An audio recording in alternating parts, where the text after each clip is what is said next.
اپنی اس سٹیج پر پہنچ جاتے ہیں اور پھر فائنل گھاس بننے کی سٹیج پر یہ واپس ادھر آ جاتے ہیں. تو یہ بیج جو ہیں یہ جاتے جاتے مختلف مراحل سے گزریں گے اور پھر گھاس کی شکل میں آپ کے سامنے نظر آئیں گے. دیکھیں صحرا میں گھاس اگانے کے لیے سب سے پہلے جو توانائی کا ذریعہ ہے وہ سولر ہے. سولر انرجی سے یہ گھاس اگا رہے ہیں اور توانائی استعمال کر رہے ہیں. اس کے بعد آپ دیکھ سکتے ہیں کہ گھاس اگانے کے مختلف مراحل ہیں اور یہ جو گھاس ہے اس کی سب سے خاص بات یہ ہے کہ جو پانی کی کنزمپشن ہے یہ 3 سے 5% استعمال کرتی ہے جو پرانا ہمارا روایتی طریقہ تھا اس کی نسبت سے. اور تمام کا تمام جو مانیٹرنگ کا سسٹم ہے وہ آٹومیٹیکلی یہ مانیٹر ہو رہا ہے خودکار طریقے کے ساتھ. اور اس میں جو ٹیمپریچر مینٹین رکھنا ہے یا اس میں کون سی کھاد یوز ہو رہی ہے یا جو تمام پروسیجر ہے گھاس بننے تک کا وہ خودکار طریقے سے ہو رہا ہے. اور اس کے لیے جو انرجی چاہیے وہ شمسی توانائی کے ذریعے حاصل کی جا رہی ہے. انوائرمنٹل کنٹرول ٹیکنالوجی کے ذریعے یہ ٹاور گھاس کے بیجوں کی افزائش کو موسم اور جگہ کا پابند نہیں رکھتا اور انہیں 7 سے 10 دن کے اندر تیار ہونے دیتا ہے. یہ نظام سارا سال دن رات پیداواری عمل کو جاری رکھتا ہے. اس کے ساتھ ساتھ یہ چارہ گھاس اور ایکولوجیکل گراس کی افزائش کے دورانیے کو نمایاں طور پر کم کر دیتا ہے. اس طرح کم وقت میں کروڑوں صحت مند پودے فراہم کیے جا سکتے ہیں جو چراگاہوں کی بحالی اور ڈیزرٹ کنٹرول پروجیکٹس یعنی صحرائی علاقوں پر قابو پانے کے بڑے منصوبوں میں استعمال کیے جا سکتے ہیں. واہ یہ بالکل پتہ ہی نہیں چل رہا کہ یہ گھاس 7 سے 10 دنوں میں اگائی گئی ہے یا یہ گھاس بالکل نیچرل طریقے سے اگائی گئی ہے. لیکن جو اگانے کا طریقہ ہے وہ بہت جدید ہے, انوویٹو ہے. اور اس صحرا میں بھی کیا گھاس اگ سکتی ہے یہ میرے لیے یونیک تھا.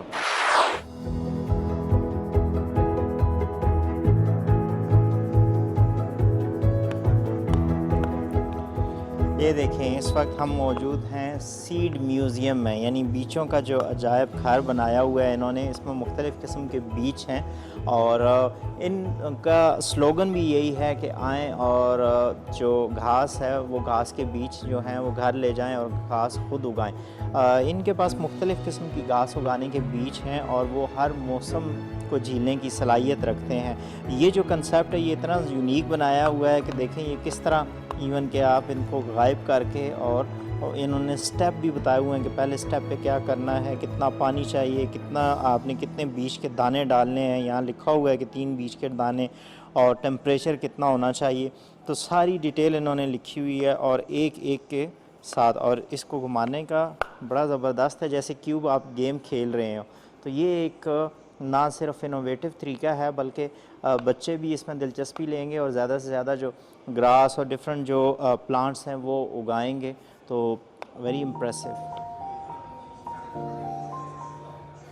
بہت زیادہ گفٹس ہیں جن کو دیکھ کر دل کرتا ہے کہ گراس گھر لے جائیں. اور یہی وجہ ہے کہ ہم نے دیکھا ہے بہت سے کسٹمر جب صرف وزٹ کی نیت سے آتے ہیں اس کے باوجود بھی کچھ نہ کچھ بیج لے کے جاتے ہیں اور اپنے گھر میں یہ مختلف اقسام کی گراس اور پودے اگانے کا ان میں شوق پیدا ہوتا ہے اور وہ اگاتے بھی ہیں.